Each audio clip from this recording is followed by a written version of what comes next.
Hello, hello. Welcome to another episode of Real Business English for Spanish speakers, where we turn English into your most powerful professional tool. If you haven't listened to the first part of this topic, which is episode 23, I highly recommend that you do that before continuing with this episode.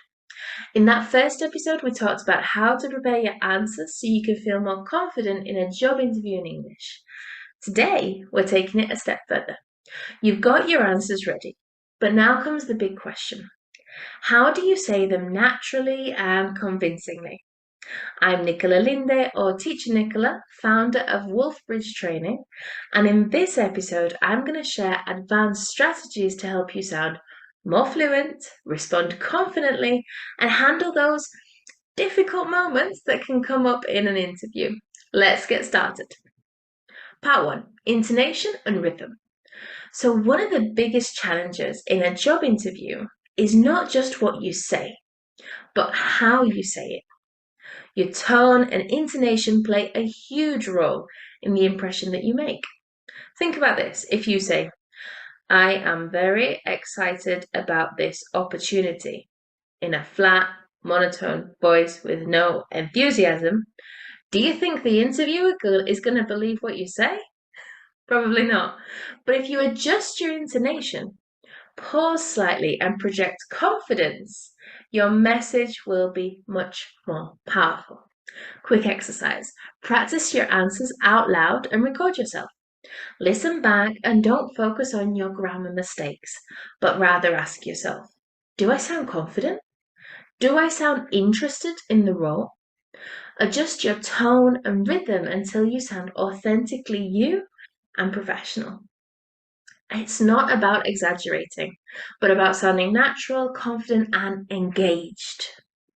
Part 2, handling the difficult questions. There's always that one interview question that puts us on the spot. Maybe it's about a past layoff, a gap in your CV, or a skill you're not fully confident about. The key is not to panic and to use strategies to answer with confidence. For example, if they ask about a weakness, use the weakness in progress approach. So, for example, one area I'm currently improving is time management. I've started using a planner and prioritizing tasks, and I've seen great progress. If they ask about a layoff, unfortunately, my previous company had to downsize, which gave me the opportunity to rethink my career goals. I'm excited about bringing my skills to this new role. And if you get a completely unexpected question, breathe, smile, and use phrases like, that's a great question. Let me take a moment to think about it before responding. It's perfectly fine to take a few seconds to think before you answer. Part 3, the perfect closing. The interview doesn't end when you answer the last question. How you end the interview is your opportunity to leave a strong impression and reaffirm your interest in the role. When they ask, do you have any questions for us? Avoid responding with a simple, no, everything is clear.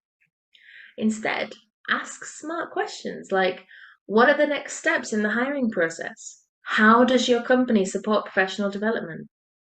What do you think makes someone successful in this role? Showing curiosity and enthusiasm proves that you are genuinely interested in the position. There you have it. 3 strategies to take your job interview performance in English to the next level. Let's recap. Work on your intonation and rhythm to sound more natural. Master and prepare for the tough questions with structured responses. And end with impact by asking insightful questions. Now, I want to hear from you. Which of these tips are you going to apply in your next job interview in English? Send me a message at hello@teachernicola.com and let me know. And I'll see you in the next episode. Onwards and upwards.